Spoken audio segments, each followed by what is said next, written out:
Radio Red Nation Rising on WAAR. We are America Radio. I'm your host, Timothy Shea. It is now my great pleasure to welcome Linda Murphy as my guest tonight. Linda is an Oklahoma educator with over 30 years of experience in both the classroom and the State House, who is one of the leading opponents of the Common Core corruption of American public school education, and who is instrumental in getting Oklahoma to repeal its Common Core legislation and restore state standards, together with South Carolina, the only state to do so. Be sure to friend Linda on Facebook and follow her on Twitter at Linda Murphy, OKED. Welcome, Linda. Hi, how are you, Tim? I'm doing quite well, thank you. So nice to have you on the show this evening. Oh, thank you. Glad to be here. Linda, you have an impressive background as both an educator and grassroots activist. You were graduated magna cum laude from Southwestern Oklahoma State University and have been a certified educator in Oklahoma for 30 years, winning a statewide award for your work with visually related learning problems. But in addition to excelling as a teacher, you've advised the Oklahoma governor on education issues, have had numerous high-ranking government positions in Oklahoma, and were the Republican nominee for State Superintendent of Education. You were also appointed by the governor to be the Secretary of Education for Oklahoma, but perhaps the most interesting aspect to your story to me is how you used this insider's knowledge to fight the entrenched Common Core support in your state and led the popular uprising that led to its repeal.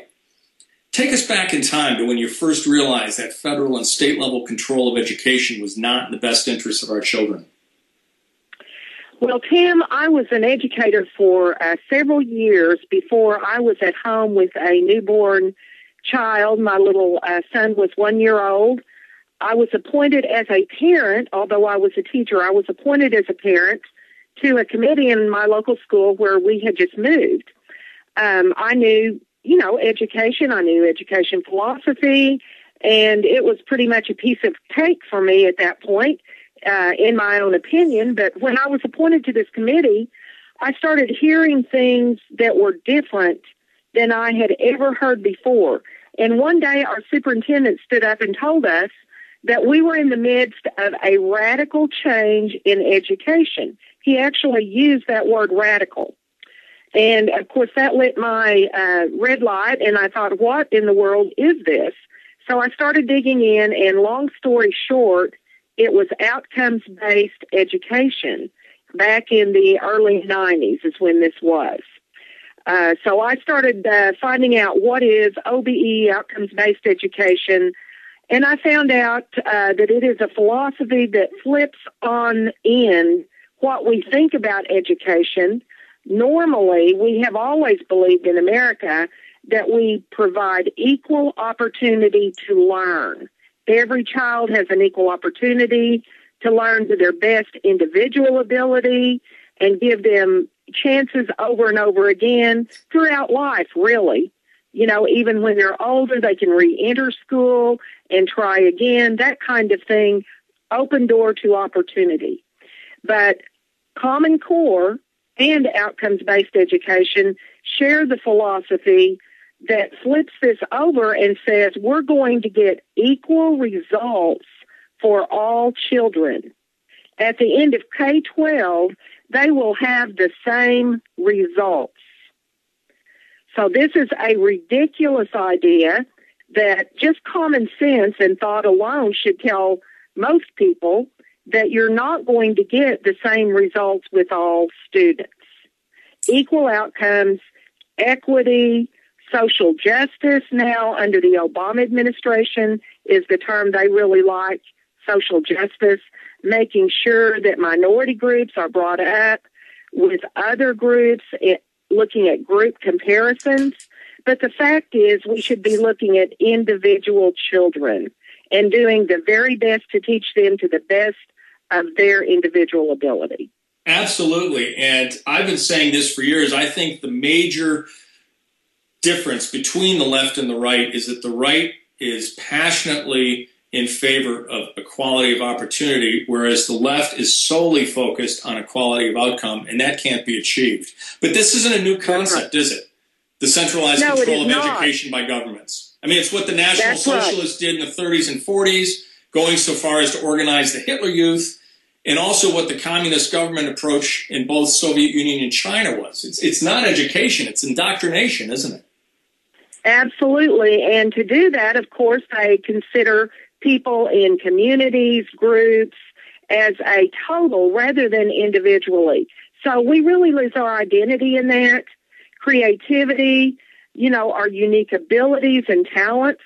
And many of the people fighting in this battle are Christians, and they see that this certainly stifles any individual leading or design or plan for an individual's life. If you're in a centralized, controlled system, you really don't get to make those choices. You're going to be labeled and tracked according to the performance or the quotient that's been set for certain categories. We need this many workers in engineering. No, you can't go into that field because we no longer need workers there. That kind of control and centralized planning. So it takes away our identity and our opportunities. And again, even spiritually, there's a big problem with it. Well, it takes away our God-given right to life, liberty, and the pursuit of happiness. Certainly liberty and the pursuit of happiness. But the parallels to totalitarian regimes are chilling. Last month, we learned of a public service announcement in California that urged teens to steal their parents' guns and turn them in at school, and to claim that the guns in the home made them feel unsafe. I mean, this is straight out of George Orwell, isn't it? Or Nazi Germany, or communist Russia, or China. Oh, absolutely. The parents having their own children reporting on them, turning them into government officials. Now, that sounds really extreme, but this is the road that kind of policy certainly leads to. Well, and not even leads to, but it's already happening. Well, absolutely. I mean, in our state, we're getting these things stopped pretty much. I mean, we've got some pretty good handle on a lot of this as far as guns and education right now, but it's because of an awful lot of effort. And in other states, you have maybe a more liberal makeup, and yet I really believe this, Tim, that when parents, whether they're liberal, conservative, Christian, atheist, or whatever they believe or think politically or religiously, if they see that this system will not lead to an education for their child, and this kind of thinking prepares them to be trained and controlled, then I don't think most parents want that, regardless of their beliefs. Exactly. An infringement by the state of parental rights to educate their children as they deem appropriate is a huge issue nationwide. I know in New York, they've delayed testing until this coming December. Massachusetts has delayed testing until 2022. So they have another 7 years before they're going to start testing in Massachusetts. So this is a really hot-button issue for everybody. And you heard my outrage of the week, how the school district in Northern California is poisoning the minds of teens with inappropriate sexual instruction while refusing to inform the parents even of what the curriculum contained. The parents actually had to have lawyers file a Freedom of Information request to get the school district to admit what was being taught to their children and to disclose by whom it was being taught. This really does smack of totalitarian control, doesn't it? Yes, it does. It is an agenda for social change without parental consent, without parental knowledge. And what we must have in America to retain freedom, to have the parental involvement and local control of education that most people believe in, we must push back on this because it is a centralized control system. A lot of student data will be gathered through testing if the testing for Common Core aligned standards testing and curriculum are locked into place. Then you will have a lot of data being collected on individual students that will be sent into a state longitudinal data system, which already exists in every state. These data systems were built with the money that was put out by the Obama administration for states to have stimulus money. But many states are in different stages of feeding data into that system. So everyone needs to know in their own state, where are they There's a P20 council that should have oversight of the state longitudinal data system. But the testing, it's about money, it's about power, it's about control, and it's about collection of data that would then be used for planning the economy, workforce development, and education plans for children. Absolutely. When we were children, the big joke was that's going to go on your permanent record, but It's not a joke anymore. They're collecting permanent records on every citizen. We only have a couple minutes until the break, but you touched on the principle of subsidiarity. Can you quickly give us an overview of that and why it leads to the best educational outcomes for our children? Yes, what that is, it is that the principle that nothing should be done by a larger and more complex organization, which can be done as well by a smaller and simpler organization.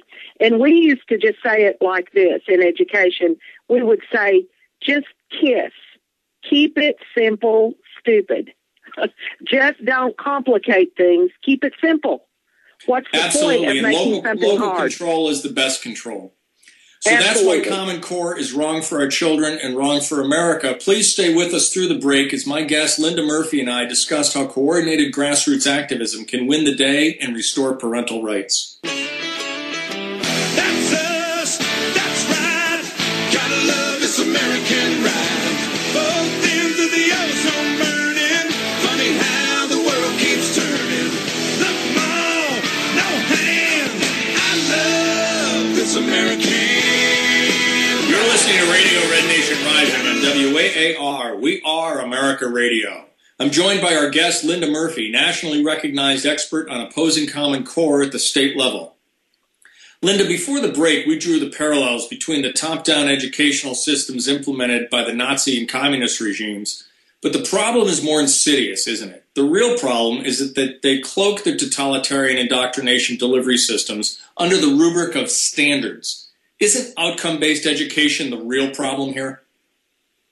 Yes, and as we discussed a little bit of that earlier, I'll just add to this that the writers of the Common Core state standards have made statements that there is a political intent, there is a targeted area of bringing up the achievement gap by making sure that all students at the end of the school system experience are on equal playing ground with the same skills to go out into the world.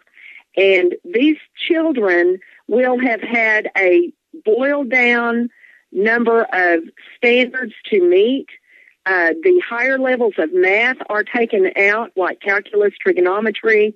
I was on the radio with Dr. Milgram, who was on the standards writing panel for validation of the standards, and he is a professor at Stanford University. I asked him what his opinion was. He's a math professor.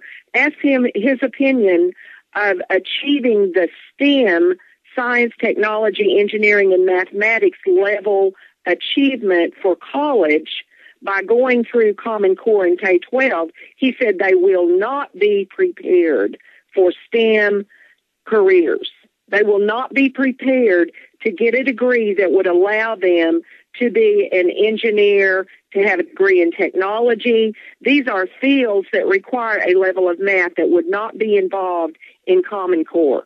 So that means most of the students would not be prepared, and yet we're hearing about STEM all over, and we're seeing it brought into elementary school. Well, that's fine to start some of the concepts there. I'm all for that. But we've got to look at the overall curriculum, and we find that Common Core state standards are not to improve academics. There is a political goal in the system, just like OBE. The same thing. Outcomes-based education, Common Core state standards have a political worldview that they are aimed at, and it is not to improve academic standards. So the big lie is that this is going to allow our children to compete more effectively with children around the world that are more advanced in mathematics and language arts. That is a big lie. That absolutely is, because the math has been brought down to a lower level. And then in the high school classes, then in the elementary school, we see all of these crazy, illogical math processes. If you see some of the worksheets and problems that have been worked out on video that people have shown that their child has had from elementary school, where they don't even know yet their basic addition, subtraction, multiplication, division facts. In fact, the people who really are hardcore Common Core proponents say we should not drill, we should not teach them these facts, we don't want it to be rote memory, so they don't learn to quickly calculate 2 plus 2 is 4, 6 plus 6 is 12. They don't do that quickly. They go through a process to add up numbers together that make 10, and then they have several steps to the process. These are ideas that might be useful for groupings and that kind of thing in higher grade levels, but when children have not gotten the foundation for basic addition, subtraction, multiplication, division, they are handicapped for life. They really are, and I can tell you a first-person account about how messing with mathematics teaching can screw somebody up. It wasn't until I got to geometry and then trigonometry and then calculus that I realized that not only did I love maths, I was good at maths. I was horribly handicapped by the quote-unquote new math back in the 70s. It was supposed to be some novel new approach to mathematics instruction, and it screwed me up for a good 8 years. Yes. And as you quoted at the beginning of the show, many people who have research background, scholarship experience, no, we do not have research that proves these concepts that they've integrated into Common Core. This is a big experiment. Besides being very costly and making lots of money for certain people, it is also a big experiment. It's been foisted on our schools. It's come through the National Governors Association. It's really not just the federal government, although the Obama administration certainly has endorsed it and pushed it and actually incentivized it through funding and grants and in various ways, waivers for the No Child Left Behind. If you do Common Core, there's a waiver. So they're pushing it in many different ways.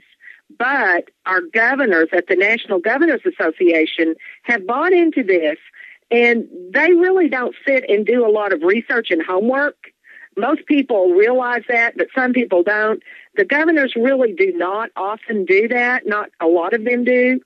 Because if they did, they would find out pretty quickly Common Core standards are not what they have been told they are. They're told that they're rigorous, improvement, increasing the performance of students, but they really aren't. They're changing the way students are taught, and they're certainly decreasing the academic skills at the end of the process.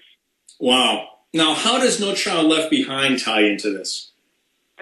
No Child Left Behind was put into law by President George W. Bush.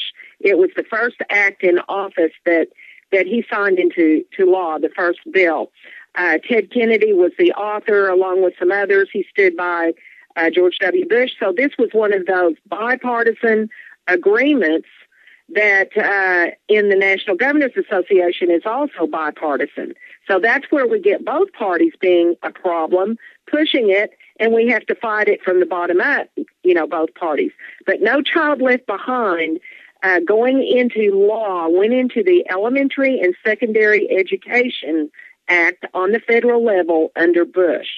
That started this federal involvement in testing at a level that we've never seen before, and requirements that different demographic groups, different races perform at certain levels. You must measure their average adequate yearly progress and prove that they're making adequate progress. Now, some of this sounds terrific, but when you break it down and see how it is done, they're requiring all students to sit in front of the same test, although we have children with IEPs, individualized education plans. I'm a special ed teacher. I'm certified in that area as well as standard elementary K through 8. But newborn to age 21, special ed, all the exceptionalities.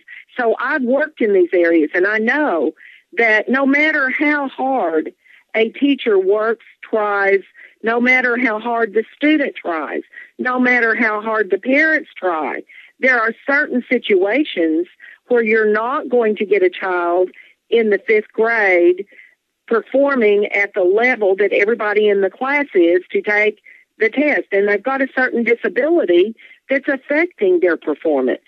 So we've got to go along with what we've already identified on federal required testing and IEP writing. What we've got a real mismatch. So we have children with IEPs, individualized education plans, that say a certain thing, and then we're testing them in a totally different way that does not match what we've already said and identified in their individual plans. In other words, it's throwing them back into that grouping of everybody's going to do this and get through it. And it's a ridiculous concept. I agree that sometimes people are labeled when they should not be. I agree that that happens. But that doesn't mean we need to throw out the whole system, especially when we have federal law. Absolutely. And testing is the pernicious evil here, isn't it? This is where the profit motive comes into play, even corrupting former state-level Common Core opponents like Jeb Bush, who now actively support Common Core at the federal level. Right. He's received a lot of Gates money through his Foundation for Education Excellence. And there are other fundings that he's involved in through foundations that are part of this reform. I will just call it a movement, this movement of reform that includes really several components. But the testing is really key to keeping all of this working. Because that's where the money is. Yeah, as I mentioned, that's where the money is and the data, exactly. Right, and as I mentioned in tonight's essay, one of the biggest publishers providing Common Core materials and testing is Pearson PLC out of the UK. They've also given substantially to Jeb Bush's foundation, and Pearson PLC is owned in substantial part by the Libyan Sovereign Fund, and coincidentally, I'm sure, we happen to have 7 weeks of instruction in Islam in the 7th grade. This is troubling, isn't it, the infiltration of Islam into the Common Core curriculum? Absolutely, and I was in Florida in September. I spoke at several meetings there and in Alabama, and there were some counties in Florida that had risen up, parents and teachers, with Pearson Publishing Company produced world history books that had several pages of Islam and 1 or 2 pages of Christianity and Judaism. So it was very, very disproportionate. I mean, I certainly understand studying world religion. That's been around for a long time.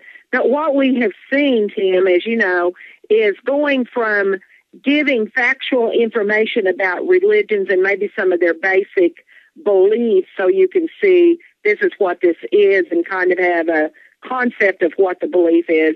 From that, it's gone to acceptance of, even participation in ceremonial rituals and activities within that religion of Islam. We've seen that a number of times. Well, a lot of school children, in fact, my daughter's middle school class in Massachusetts was taken to a mosque for services on a Friday. They were never taken to a shul, a synagogue. They were never taken to church, but they were taken to the mosque. But so there's this massive amount of money being thrown around, and that's going to be impossible to counter on a dollar-for-dollar basis. But grassroots activism is really where all the great work is being done today, isn't it? Absolutely. We cannot match the spending, no way, because we're talking about billions of dollars. Bill Gates has spent, I'm sure, up to $10 billion now on education. It was $6 a while back, and Warren Buffett gave his money, huge amounts, billions of dollars to Gates, and told him to invest it as he felt, appropriate. So Absolutely. There's that money. We've only got a minute till the break. 2 weeks ago, we had Leah Christie, who is a grassroots activist and founder of Not on This Watch, as a guest. You actually worked in Oklahoma without knowing each other with our Twitter account manager, Tanisa Calvert, who has just exploded the Red Nation Rising's official Twitter account. What you did in Oklahoma, getting the legislation repealed, getting the state standards reinstated, was a real shot in the arm for parents nationwide. What advice would you have for people who want to get involved with fighting Common Core in their state? The first thing is what you're doing tonight. Listen, become informed, educate yourself on this issue. There is a lot of information out there. You will be able to filter that out at your discretion. Stay involved with Red Nation Rising. Go to your Facebook account if you have one and find a Stop Common Core group in your state. There may be more than one. That's fine. Find one of them. Go on the internet. Just Google your state and Common Core. See what pops up. And you'll find people involved in fighting this. I would get plugged in with some of those folks, individually. And the point that I would make about all of this is representative government is our freedom in this nation and state by state. Every state has a constitution. You have representatives, state representatives, and state senators who represent the people. The lobbying at the state capitol for Common Core is hard and heavy through the chambers of commerce. They are big behind Common Core, and yet most of the members do not know what it is. They cannot even describe it to you. But that's part of the agenda they've endorsed as an organization. So I would make sure that everyone in your group, your friends, your family, your church, your school, that you can influence, that you can talk with, will start passing these videos around, go to these Facebook groups, get information, and then call your state representative, your state senator, and tell them you want Common Core stopped in your state if you do. And I can't imagine anyone that studies this wouldn't want it stopped. I can't imagine either. Thank you, Linda Murphy, for all that you do to oppose Common Core and for that excellent primer on how we can turn the tide in each of our states.